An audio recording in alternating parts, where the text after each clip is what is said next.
Holy Cross Marathi हायस्कूलच्या वतीने polio मोहीम राबवण्यात आहे। या ठिकाणी आपण बघतो विद्यार्थ्यांचा खरे उत्साह या ठिकाणी आपल्याला बघायला दिसत आहे। त्याचप्रकारे आपल्यासोबत संदीप गायकवाड सर आहेत। सर, आज ही जी पोलिओ मोहीम होलीक्रॉस मराठी हायस्कूलच्या वतीने राबवण्यात आहे, काय सांगाल त्याबद्दल?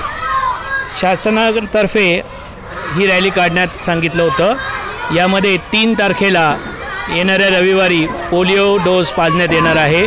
याबद्दल जनजागृती करण्यासाठी या ठिकाणी शासनाने आपल्या परिसरातील भागामध्ये लोकांना समजावं की 3 तारखेला पोलिओ डोस पाजण्यात येणार आहे, म्हणून ही रॅली काढण्यात आली होती। मुलांना बोर्ड बनवायला सांगितले होते, त्यांनी उत्स्फूर्त प्रतिसाद दिला।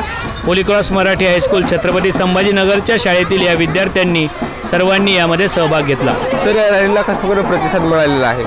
अतिशय चांगला प्रतिसाद मिळाला। आम्ही वेगवेगळ्या गल्ल्यांमध्ये गेलो, तिथे नागरिकांनी सुद्धा आम्हाला सहकार्य केलं आणि 3 तारखेला त्यांनाही कळालं की पोलिओ डोस आहे म्हणून। तर कुठून कुठपर्यंत ही रॅली काढण्यात आली होती? ही छत्रपती संभाजीनगरमधील होलीक्रॉस मराठी हायस्कूल या शाळेपासून छावणीतील नेहरू चौक या भागापर्यंत ही रॅली काढण्यात आली। त्यानंतर शाळेच्या परिसरामधील सर्व गल्ल्यांमधनं ही रॅली फिरवून पुन्हा शाळेकडे नेण्यात आली।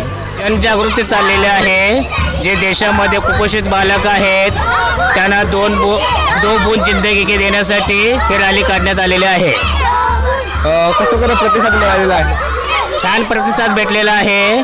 घरातील सर्व लोक बाहेर येऊन मुलांची रॅली पाहत आहेत।